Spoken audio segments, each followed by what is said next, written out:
4 minutos de la mañana, estamos ya en el enfoque de los sábados, hoy día, sábado 5 de abril. Y justamente es a partir de esa fecha que hemos logrado reunir a dos muy importantes figuras, no solo pues del mundo intelectual, sino fundamentalmente porque ambos han estudiado sistemáticamente las relaciones del poder, los problemas históricos y en general la evolución que la sociedad peruana va teniendo.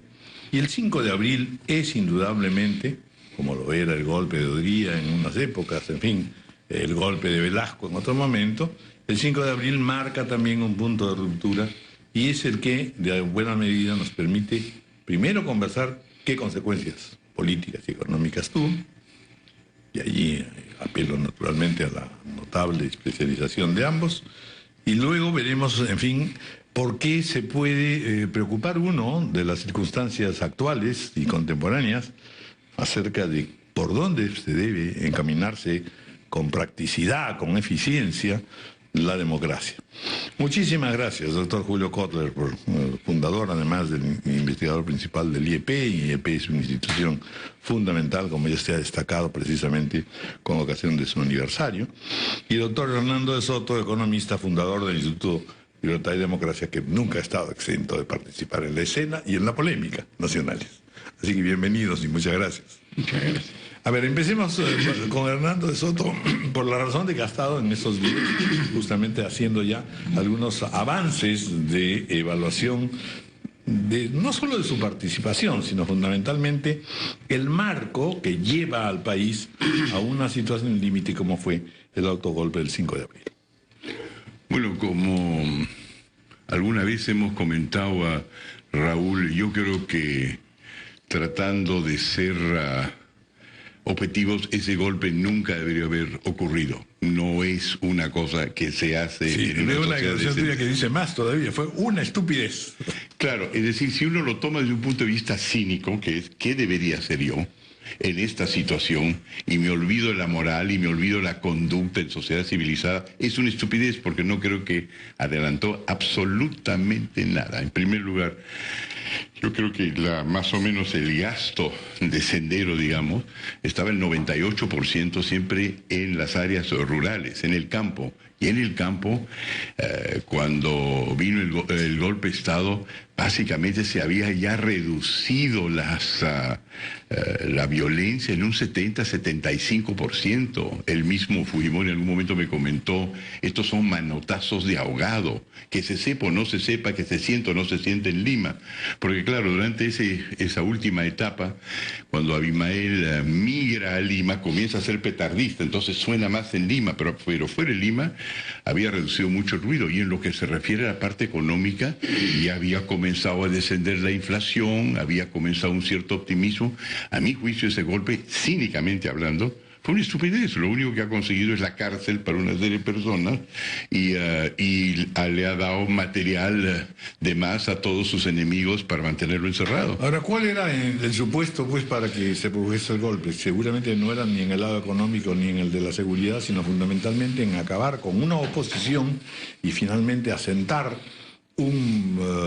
una perspectiva, un modelo social, un modelo de desarrollo que conviniera más a los intereses, en fin, del libre mercado, etcétera, ¿no?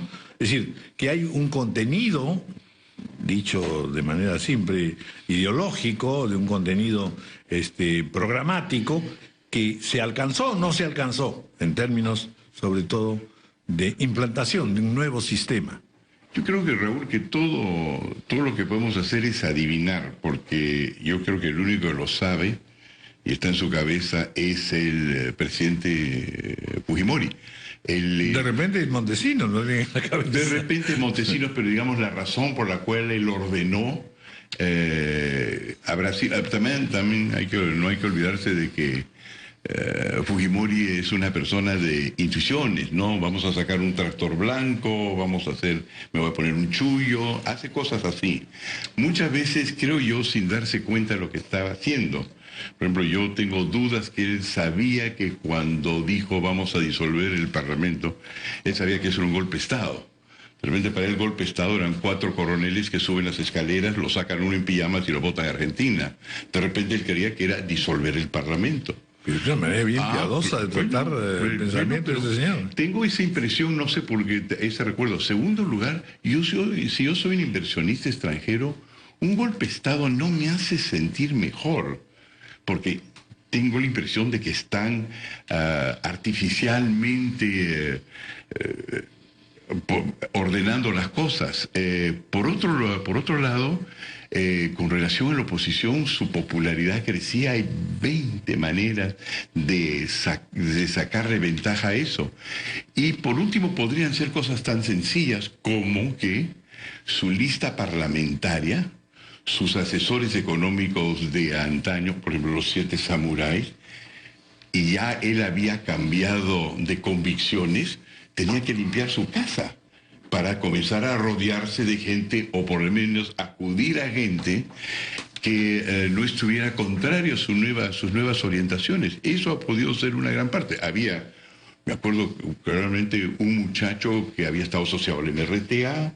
Había mucha gente, me acuerdo que cuando él se acercó a mí, dijo, bueno, aquí tenemos el único derechista en el equipo. Si él no se consideraba del todo liberal, pro economía y mercado. Los 7 samuráis eran todos más bien de tu inclinación, Julio.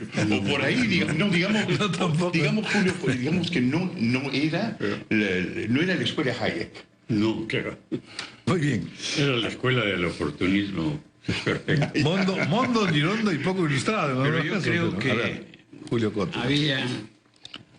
había una denuncia por problemas de donaciones que se habían hecho, acusaciones contra el presidente.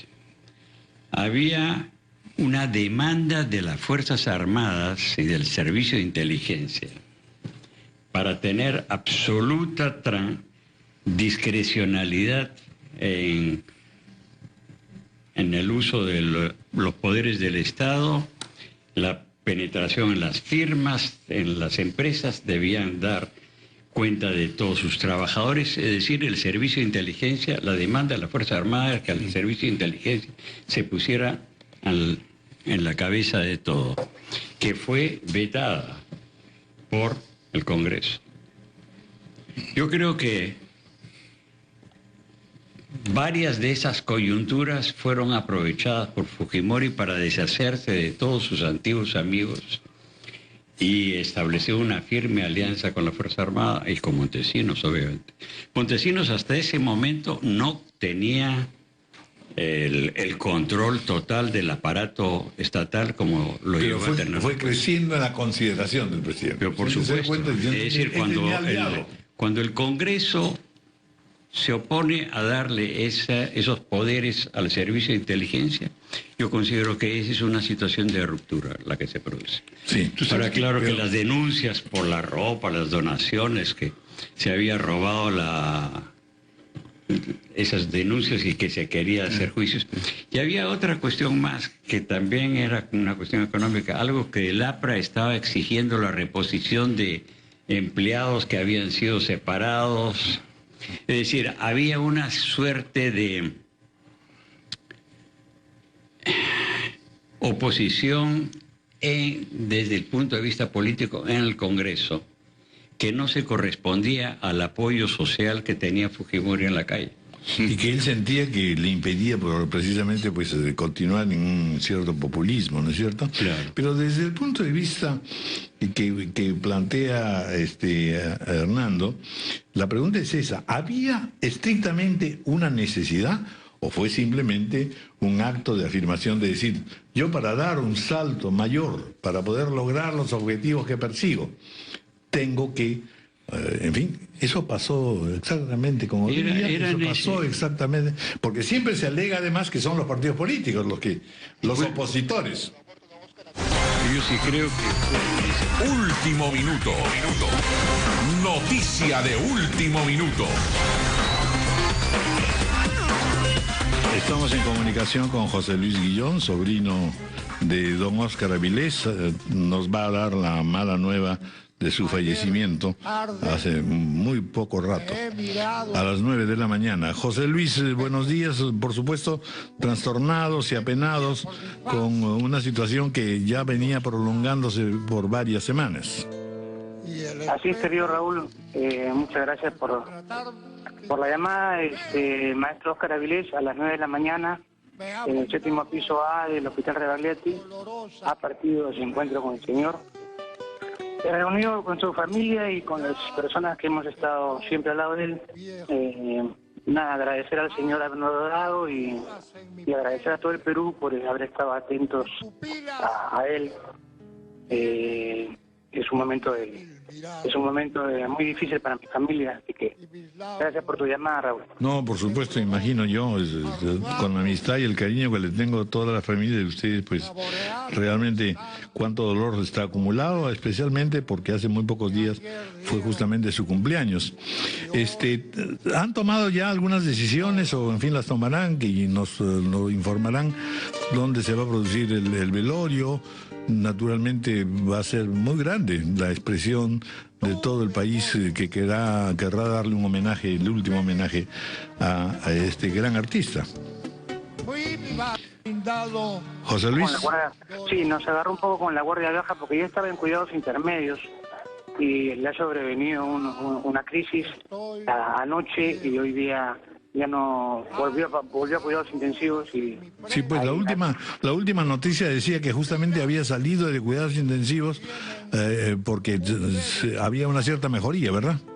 Exactamente, estábamos muy contentos y muy esperanzados, pero los designios del Señor son esos y él hará un mejor. Muy bien. Sabemos que ha hecho lo mejor para nosotros. Bueno, Muchas vamos a estar en comunicación, José Luis, Un abrazo, Raúl. Hasta luego. Bueno, yo estoy conversando hace pocos días justamente con la familia y había la esperanza de que se hubiera recuperado, pero lamentablemente es así. Retomemos un poco nuestro tema, don Julio Corral, que lo interrumpí. Vamos a hacer una pausa y continuamos. A por día fui privado.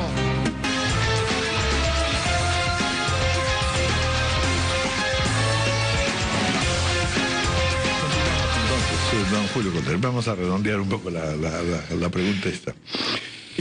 ¿Era necesario o no este golpe? Era necesario para Fujimori y para porque el equipo. En eso se le iba su estabilidad, si es que Pero no claro, si es que seguía teniendo la oposición del Congreso, no podía dar pase legalmente para darle las atribuciones a las Fuerzas Armadas, a las atribuciones que le solicitaban, y así establecer un pacto, el pacto que duró posteriormente. Es decir, no se puede decir que objetivamente, no sé si es que fuera necesario o no, era, desde el punto de vista de él, era necesario establecer ese tipo de alianza.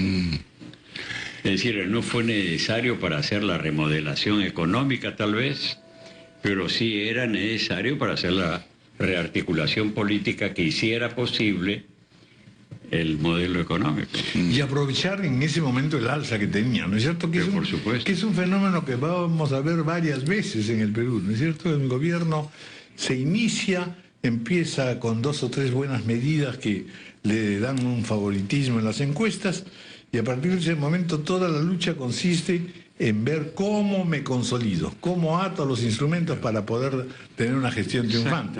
¿Eso fue lo que ocurrió? No, yo no creo eso, pero lo que me encanta ahora es justamente de que más de 20 años después estemos discutiendo eso, porque yo creo que esto es...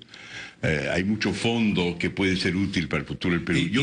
Y sin tanto mal humor. Porque que varios años hemos estado en unas peleas terribles por eso. Es muy subjetivo. Mira, yo tengo, con todo respeto, yo tengo una inclinación, porque nos falta datos, pues fue un régimen muy cerrado. Yo tengo otra inclinación. Yo, en primer lugar, yo creo que ya estaba consolidado. Yo creo que ya estaba afirmado. Económicamente,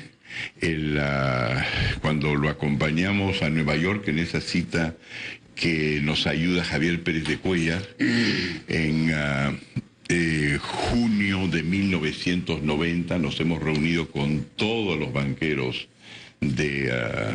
públicos, ¿no? El Fondo Monetario Internacional, el Banco Mundial, ahí se solidificó el acuerdo y yo creo que eso estaba en muy, muy buen camino y nos habíamos convertido en realmente el centro de la atención del Fondo Monetario Internacional. Yo lo veo así de tranquilo. Yo creo que su popularidad también estaba creciendo, la popularidad del Congreso estaba bajando. ¿Sabes lo que yo creo ahí, Raúl y Julio? Que fue víctima, por lo menos es una hipótesis, ni siquiera diría una especulación, porque una especulación es una cosa bien pensada, ¿no? Hipótesis es una hipótesis, pues por saber el secreto. Yo creo que, y me acuerdo de eso porque tú sabes que después nos llamó el 8 de mayo para tratar de ver si hacíamos un puente con los Estados Unidos. En primer lugar los Estados Unidos y la Comunidad de Naciones desaprobaba. Entonces el cálculo fue pésimo en términos de fijar una alianza, ya sea económica o militar, más honda. ¿Sí? Fue una patinada desde ese punto de vista. Localmente, una popularidad brutal y se ganó sector empresarial. Eso era lo que era de nuevo. Pero yo tengo la impresión siguiente, mira, pero repito, son impresiones. Aquí tienes un presidente democráticamente elegido por el pueblo, que sin prácticamente ningunos recursos derrota a toda la derecha ensamblada, con una figura internacional importante dentro del país, y en lugar de decir yo soy presidente constitucional del Perú, que por ejemplo una cosa que quería Morales Bermúdez, dice cuando me llama, yo soy presidente del gobierno de emergencia y reconstrucción del Perú, y yo me acuerdo de la primera cosa, le dije, mire, para comenzar a conversar tiene que cambiar de título, porque anteriormente usted tenía la legitimidad de un presidente elegido y eso se puede negociar internacionalmente, pero ahora usted es el presidente de un gobierno estructurado por golpe de Estado. ¿Cómo se va a negociar eso? No se ha dado usted cuenta y al día siguiente cambia el nombre. Y sí me ocurre que detrás de todo eso podía ser o un asesor militar o Montesinos, que hace esa cosa de las mafias italianas, ¿no? Yo pruebo que soy como tú porque he matado a alguien, ahora mata tú. Entonces, al dar el golpe de Estado, un presidente con credenciales súper democráticas se vuelve un presidente de la mafia. Y entonces se pone a la par en el club con Montesinos. Y lo gana. Y por alguna razón, alguien lo convenció de que ser un presidente del gobierno de emergencia y reconstrucción de alguna manera podía ser más popular afuera que ser un presidente democráticamente elegido. Ahí perdió la línea. Es una locura. Pero hay un aspecto de que tú señalas que en realidad no se necesita ser Catón para decir, aquí está en juego en realidad también una labilidad con respecto a la democracia, al poder, en fin, a las relaciones mínimas civilizadas de una nación que se pretende democrática. En otras palabras, en verdad, en estas evaluaciones siempre, y es un poco para contradecir a Hernando, es decir, para provocarlo y saber un poco la impresión de Julio. Es decir, ¿hay o no necesidad de una condena en firme sobre lo que se hizo y que no hay ninguna justificación, que hay una voluntad autoritaria, antidemocrática, que para el Perú ha sido o no ha sido nefasta? Mira, Raúl... Permíteme que... perdón, es que como habías dicho, debías de provocar y me habías provocado. Está bien. Pero tú, No, por supuesto, cierto reposo y entonces... Espero, no hay problema. Julio Costa. Mira, vuelvo sobre lo mismo. Era absolutamente necesario el voto para asegurar un pacto con las Fuerzas Armadas desde el punto de vista de Fujimori, de manera tal de poder proseguir un gobierno. El modelo, yo creo que él, y es todavía una persona que ve las cosas con un oportunismo absoluto. Si es que él hubiera tenido la posibilidad de hacer un gobierno izquierdista, igualmente lo hubiera hecho. O sea, así en lo ideológico y en lo moral ha sido lábil. Absolutamente, no tenía ninguna conciencia ni ningún interés por la democracia. Esos son personajes que lo único que les interesa es de qué manera ellos van a figurar y de qué manera se van a aprovechar de los recursos del poder en términos personales, no solamente en términos económicos, sino prestigio, poder, reconocimiento y todas las demás cosas. Entonces, pero es cierto que todos los los organismos internacionales lo habían reconocido, pero yo creo que te olvidas de una cuestión que es para mí esencial.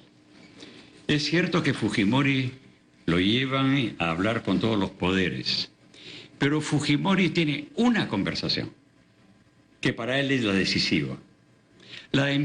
Cuando habla con los japoneses le dicen, él esperanzado que ser japonés va a obtener la ayuda absoluta de Japón.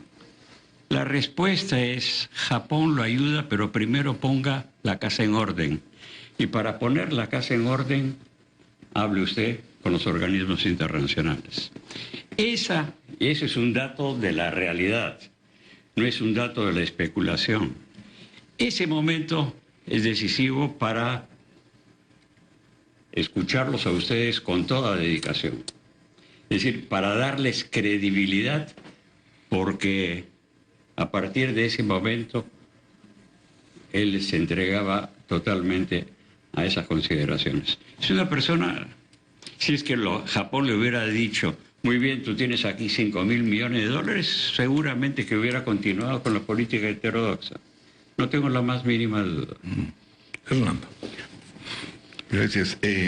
Interesante porque evidentemente los dos partimos de fuentes de información muy buenas. Y obviamente que no tenemos las grabaciones, claro, ni el video para... No han tenido frecuencia pues con Montesinos, que se podría... Sí, yo no conozco a Montesinos, pero mira, te puedo decir la cosa siguiente. En lo que se refiere a carácter, yo estoy de acuerdo con Julio, ¿no? La cosa esencial es el sentido de la oportunidad. ¿Tú te acuerdas cuando recién él me llama, más o menos alrededor del 11 de junio? En ese momento sus asesores eran los llamados Sete Samurai. Su orientación era bien distinta que la que ha resultado posterior y en la que estamos hoy. Y cuando se da cuenta de que eso no tiene público afuera, esa es la razón de llevarlo a Nueva York y ver los organismos internacionales, decimos esto es sencillamente unas cuantas interesantes hipótesis y unos profesores universitarios peruanos que dicen que el modelo nicaragüense, que era el que creo que estaba en ese momento llevando Figueroa, que yo lo llevamos en el viaje, todos los otros cuatro, mejor dicho, presidentes de organismos internacionales, comenzando por Camp de Sud e incluyendo a Pérez de Cuellar, le dicen, ese no es el camino, ¿no? Eso es la primera cosa. Entonces, él cambia literalmente de un día al otro. Es decir, él lee el programa de nosotros, del ILD, y lee el programa de nuestro amigo Figueroa, y pregunta a los cuatro cuál de ellos prefieren, y ahí sale Camp de Sud con su pesado acento francés diciendo, esto es música celestial para mis oídos. Entonces, y ahí se marca la cosa. Entonces, oportunismo absoluto. El oportunismo no es realmente una mala cosa. Si le faltan principios, ya es otro asunto.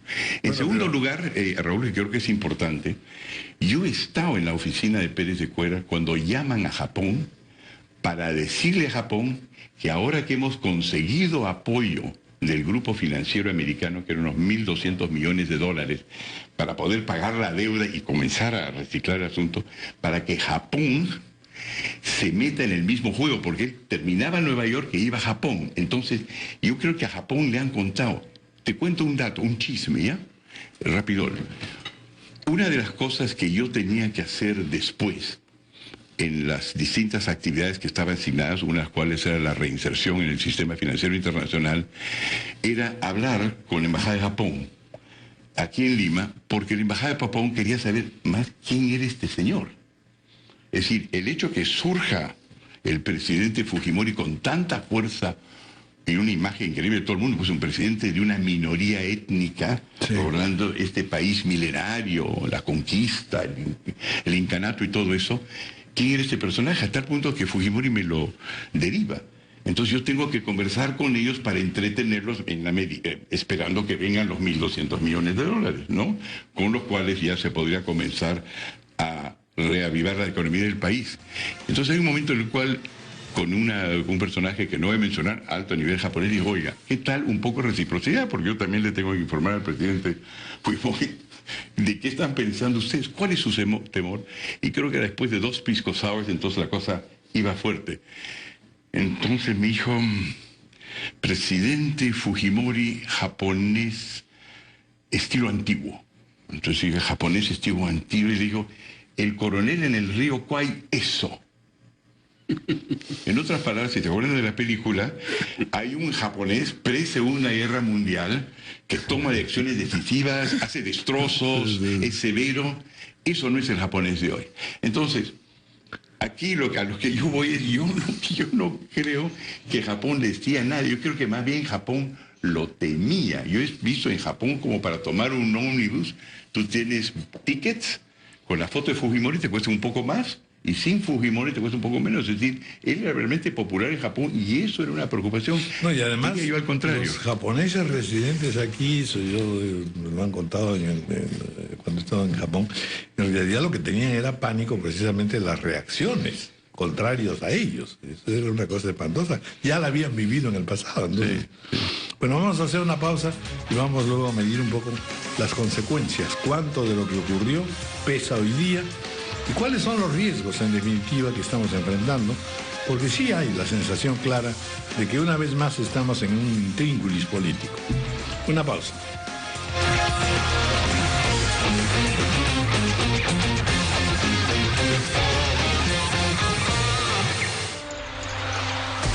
Estar aquí me dio la oportunidad de entender que no basta solo con conocer la noticia, sino con cómo llevársela a la gente. Guido Lombardi, la experiencia hace noticia. RPP Televisión, señal de futuro.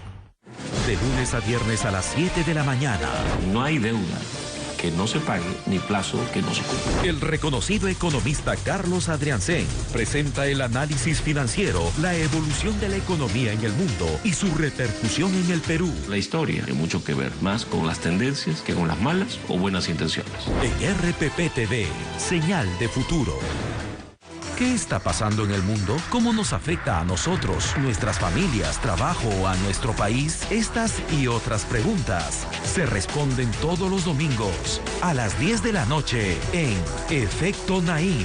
Una mirada globalizada a los sucesos del mundo de hoy, analizando sus consecuencias hacia el futuro. En RPP TV, señal de futuro. RPP TV presenta una producción de la Deutsche Welle de Alemania. Enlaces. Ventana abierta al mundo digital. Las últimas tendencias de la cultura digital y divertidas ideas de usuarios y profesionales de Internet. Sábados y domingos en RPP TV, señal de futuro. Ser parte de un gran equipo informativo nos permite llevar las noticias que ocurren en todo el país y así integrar a todos los peruanos. Eso nos compromete. Patricia del Río, la experiencia hace noticia. RPP Televisión, señal de futuro. Con Augusto Polo Campos.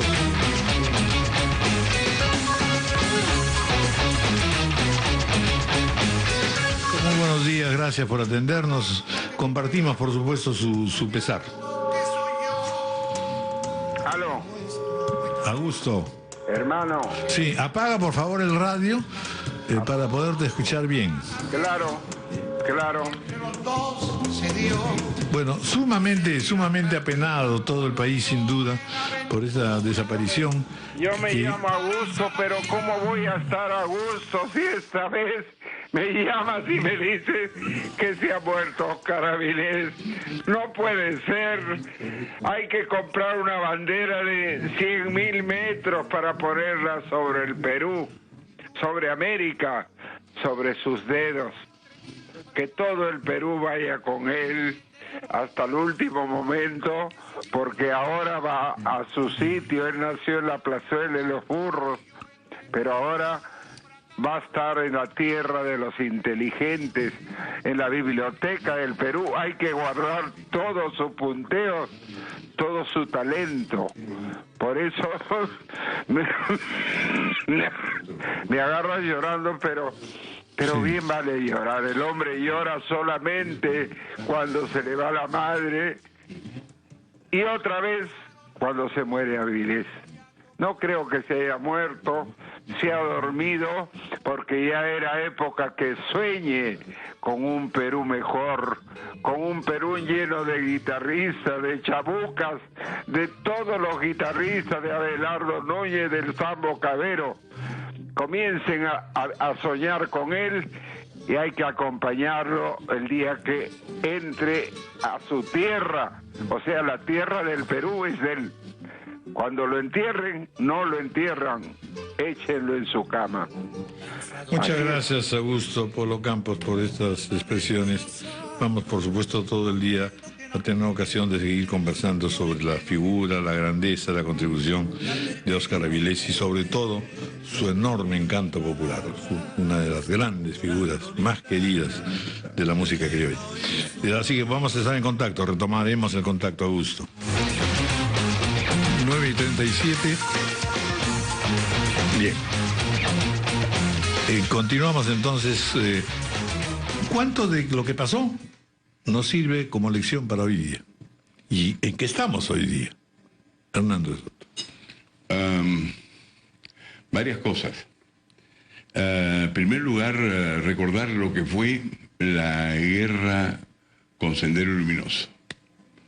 Entonces, en esos momentos, no te olvides que Fujimori se lanza hablando mucho del sector informal, y eso es una de las razones por las cuales nos llama a nosotros, ¿no? El sector informal, la visión. Esa es la vinculación con el Correcto.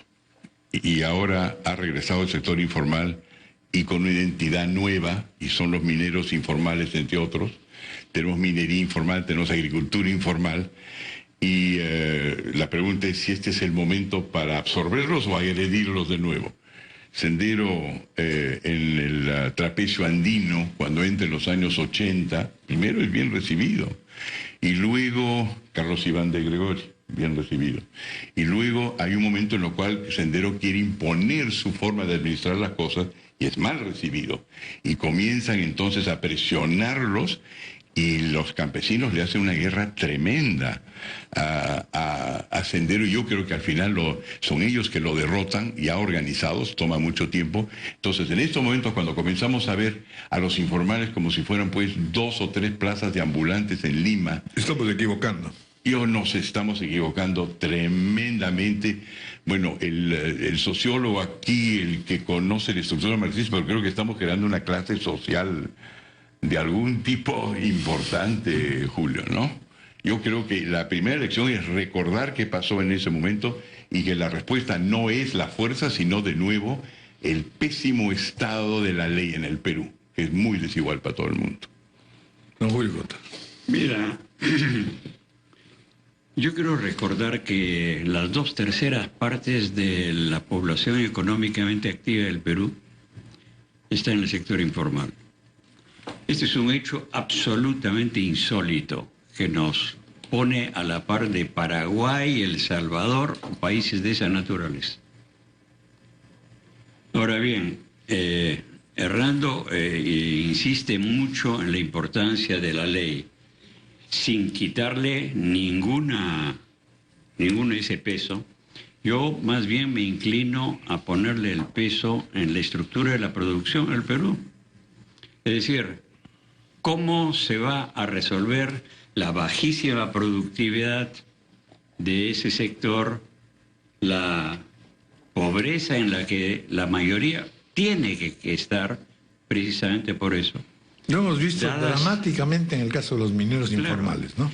Y entonces es un sector que es el déjenme trabajar, aunque vaya en contra de la ley, en contra todo vale, que atropelle todo, porque es casi una actitud de sobrevivencia y de realización de futuro. Entonces, hay que acomodar la ley a esas realidades, pero también hay que ponerle el mismo peso o mayor peso al problema de la producción en el Perú y del empleo, obviamente.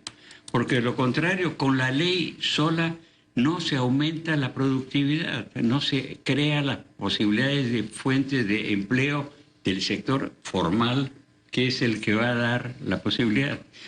La ley tiene que estar, y la ley y la producción tienen que complementarse, porque si es que únicamente le pones importancia a uno, no va a funcionar. Por buenas que sea la ley, por buenas que se acomode la ley, siempre va a haber una situación en que sea absolutamente atropellada. Ahora, en ambas intervenciones, yo lo que noto es que, en verdad, el factor político no parece pesar tanto, pero en realidad, ¿estamos o no ante una crisis de los partidos políticos? ¿Hay algún partido político que hoy día esté respondiendo más o menos a las inquietudes y pedidos de la población? O por lo menos en la oportunidad de trazar alguna meta que sea persuasiva, convincente, que no signifique violencia, pero que dé una cierta esperanza, porque lo que sí es real es que la gente no quiere a los políticos, no quiere al Congreso, y esa cosa que ya hemos vivido tantas veces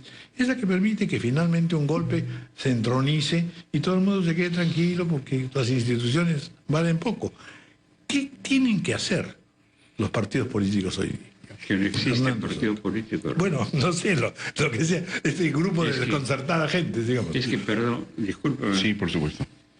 Cuando tú te encuentras con un sector informal tan grande, las posibilidades de articular intereses, que es el fundamento de los partidos políticos, es prácticamente imposible. ¿Cuáles son los intereses de los ambulantes? Es decir, que cuidar un pedazo de la vereda, que no tenga el policía municipal. ¿De qué manera tú articulas? Un partido político, en la jerga nuestra, es articular intereses y agregar intereses. Es decir, que no sean un solo interés el que predomine, sino que sean varios, de tal manera de conjugar intereses para que hacerlo democráticamente.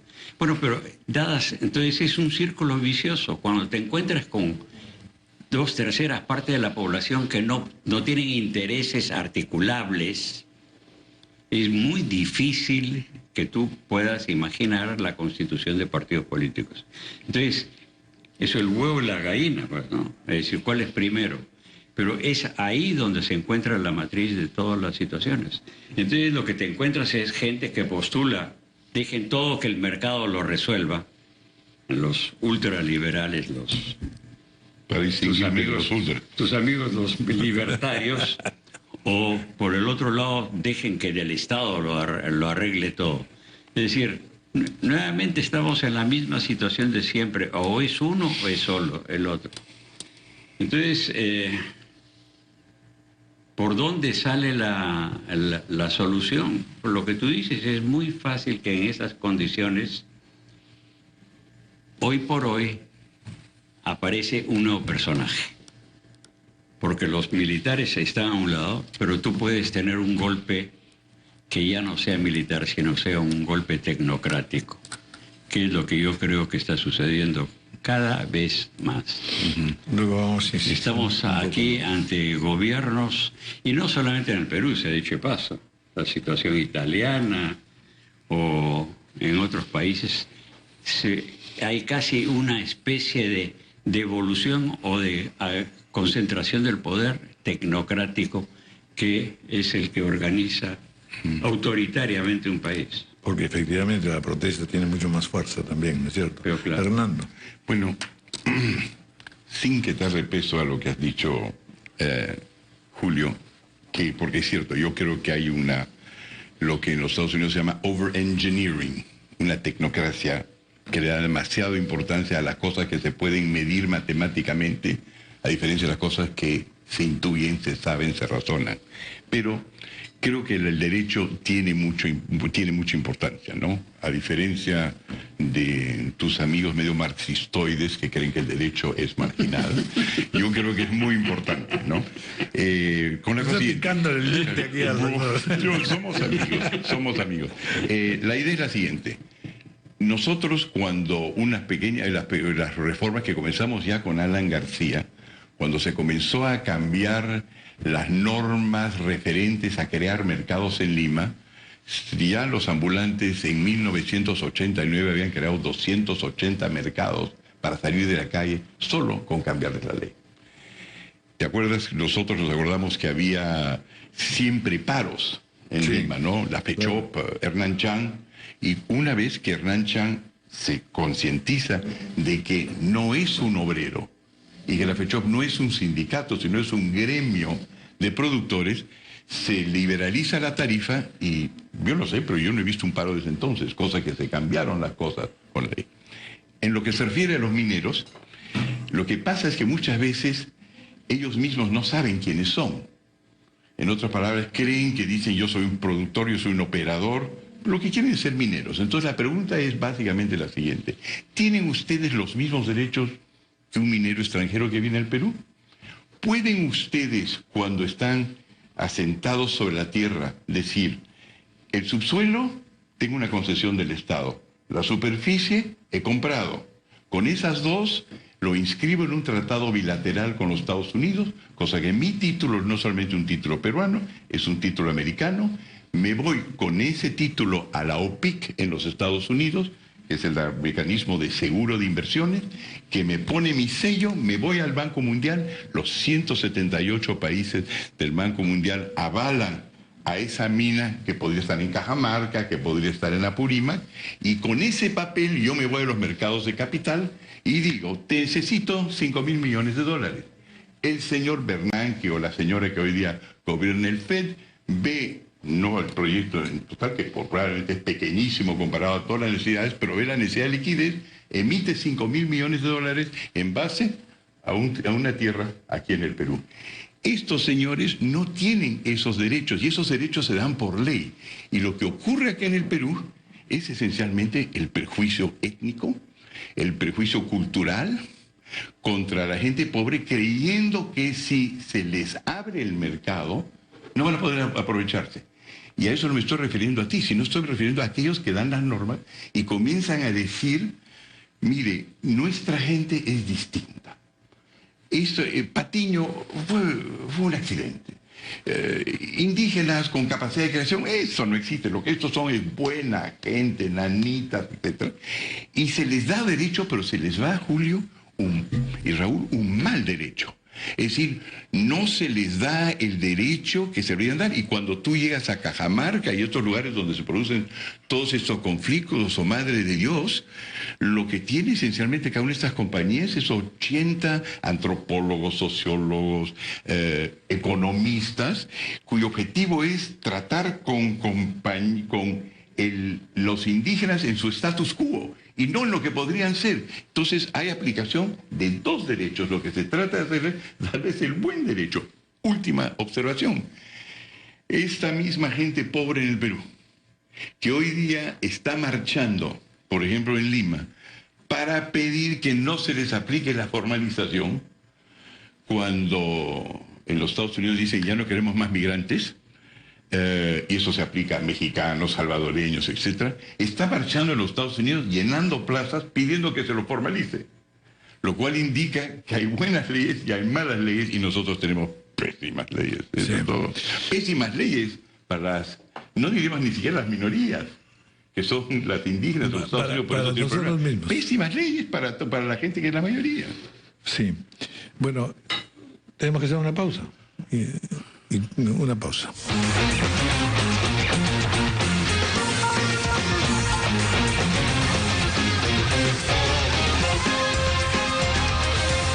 Bien, vamos a continuar, ya estamos en los últimos minutos, pero justamente estábamos entrando a un tema interesante que es, y tomo las preguntas que ustedes se hacían en este momento, ¿por qué no hay capacidad de articulación en el Perú?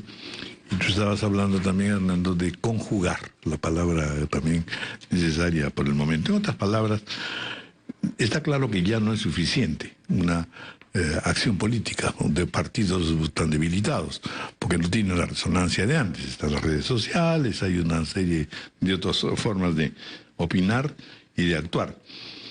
Pero ese encaminamiento, ¿cómo se va a traducir?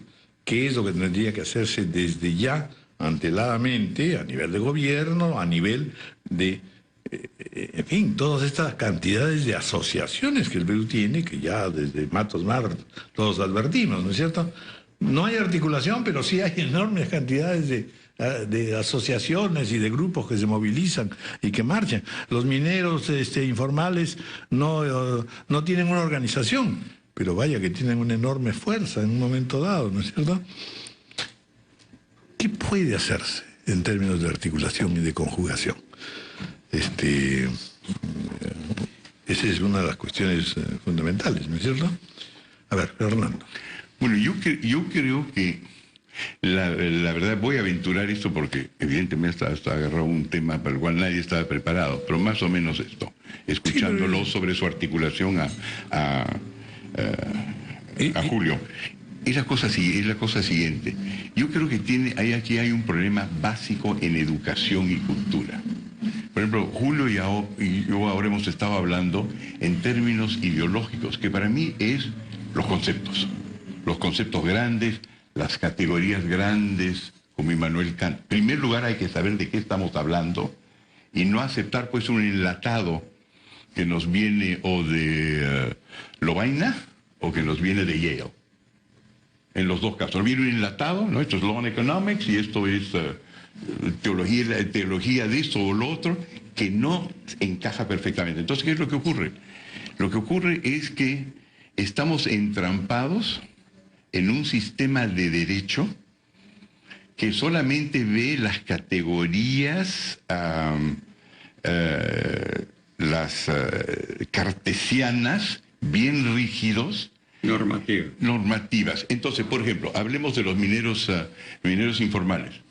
¿Cuántos mineros informales hay? Entonces un abogado peruano viene y te dice, hay ilegales, hay informales, informal y medio, 3, y te manda 8 o 9 categorías que no tienen nada que ver con manejar el problema políticamente. Como dice el antiguo cuento de Borges, ¿no? Un gato con rayas azules. ¿Qué tiene que ver eso con la realidad?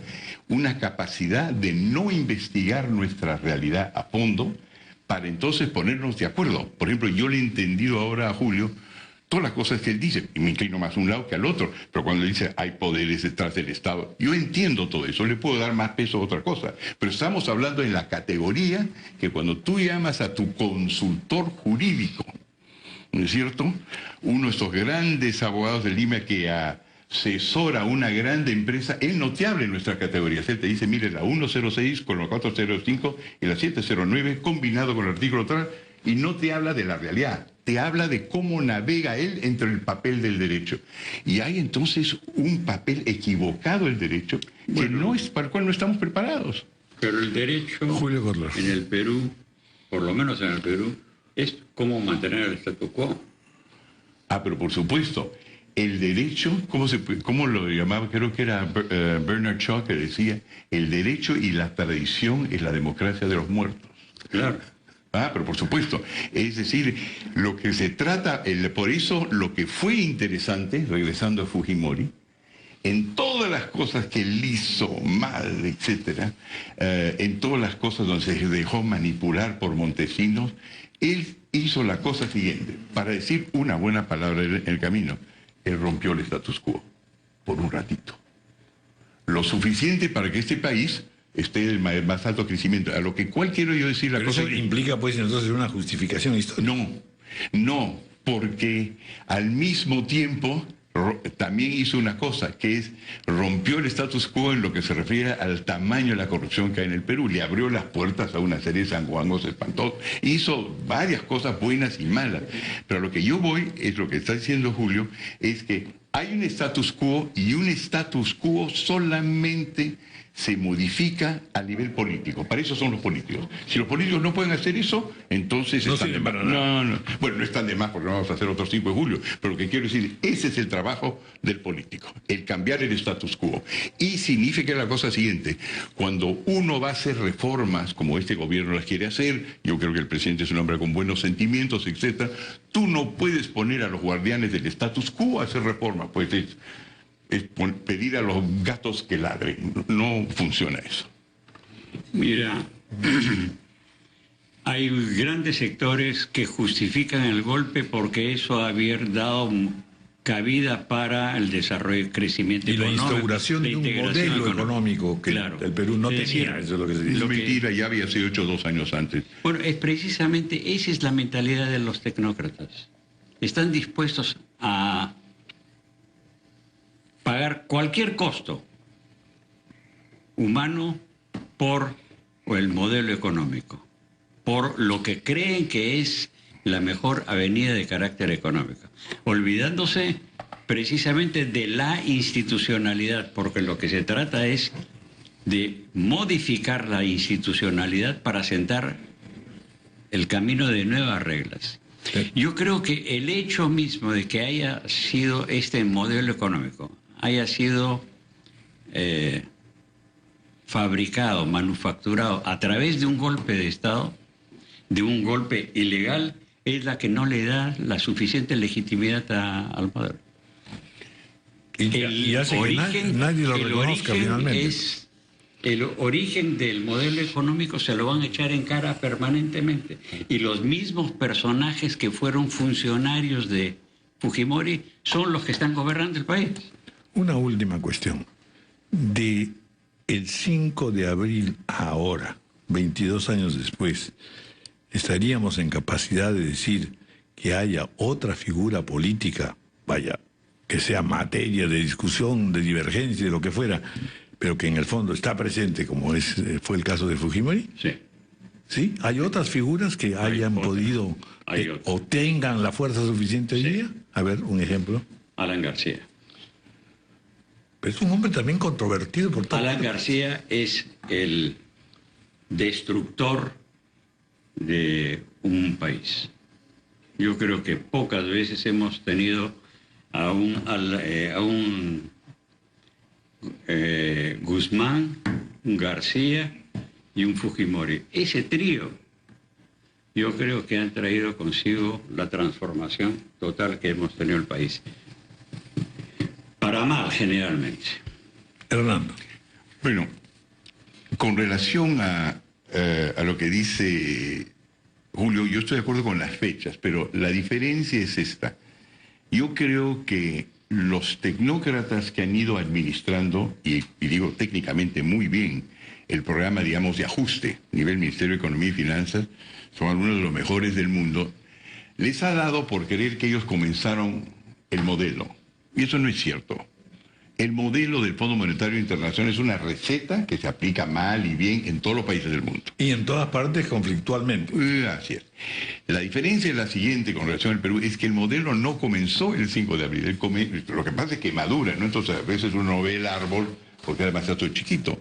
El modelo comienza, y gracias a la intervención de Javier Pérez de Cuéllar, el 1 de julio de 1990, cuando en primera plana del New York Times anuncia que va a haber un nuevo modelo apoyado por los 4 organismos internacionales en una reunión convocada por Pérez de Cuéllar a pedido del ILD, donde se junta todo el mundo. Nunca se habían puesto 4 de los organismos internacionales vistas a un solo país. ¿Y por qué?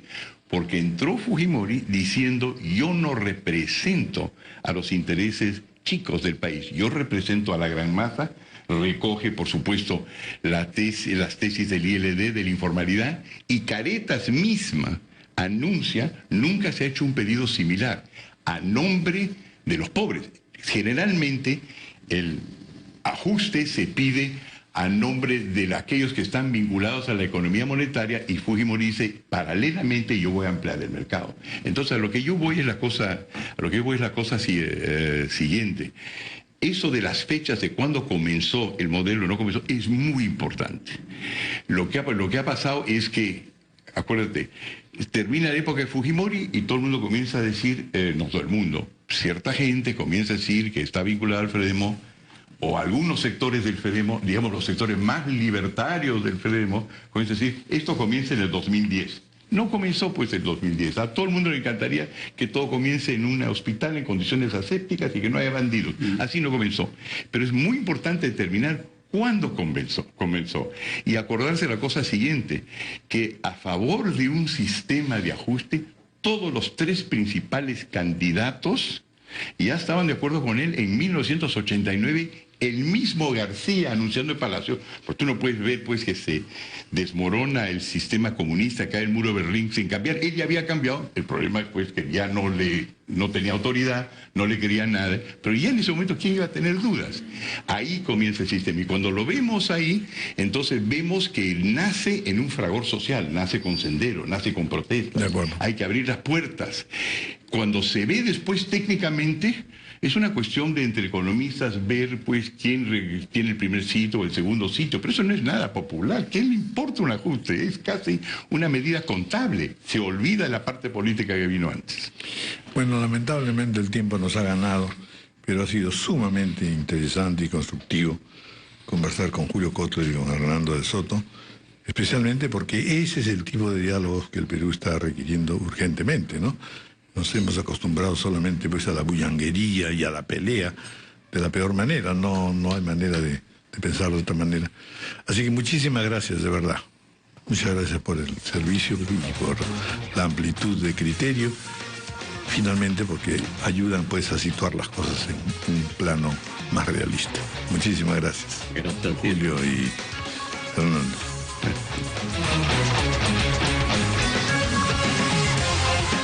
Sí, vamos a hacer una pausa.